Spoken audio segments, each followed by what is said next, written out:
Tulo ka mga balay ang ugdaw human ang nahitabong sunog sa barangay Lapasan sa Cagayan de Oro City kagahapong adlaw.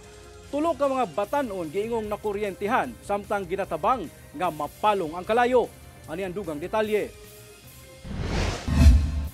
Ang unta usa ka malinawon nga Domingo sa hapon. Kalit nga nabulabog diyang miulbo ang sunog sa usa ka balay sa sitio La Wesbra sa barangay Lapasan sa Cagayan de Oro City pasado alauna sa udto kagahapong adlaw. Sa video nga kuha sa usa ka personahe sa barangay, makita ang itom nga aso nga gabugwak sa likod niining mga establisimento sa highway sa maong barangay. Sa laing anggulo sa video nga kuha sa usa ka residente sab sa maong lugar, makita ang kalayo nga ginalamoy ang dos andana nga balay. Sumala sa usa sa mga nasunugan nga nakita pa kuno nila ang usa ka babaeng border sa maong balay nga migawas. Una pa man miulbo ang kalayo. Katong na borders lagi nga, sige sa nausaka, wa siya magsaba nga, doon na de. Wala pa, doon na panimo ang sunog. Wala siya magsulti sa yung mga silingan niya nga, nagpanimo iya man long gibiyaan.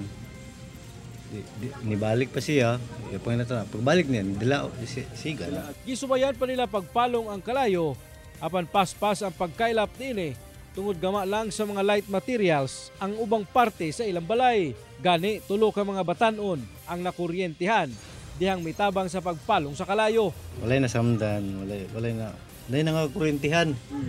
Ang batanon kay itong nagtabang, nagtabang pagbuan. Okay, sila na mga kuryente sa taas. Sumala sa Bureau of Fire Protection, Lapasan Fire Station, nga ilang gisaka sa ikaduhang alarma ang sunog, tungod identified nga fire-prone ang maong lugar. Dikit-dikit sab kuno ang mga balay sa lugar. Tulo ka mga balay matud pa ang totally damaged, ug duha ang partially damaged, nga adunay 300,000 pesos nga danyos. Alcuba dapat nakita ang sunog. So, most dako tag tendency na electrical ang origin, pero wala po nato na siya gi-conclude na mao na gid ang cause of fire. Kay under investigation man ta, so kasi naapa yung moabot ng mga witnesses. Dali sab ng hatag ang barangay Lapasan o mga paunang tabang sa mga apektadong pamilya.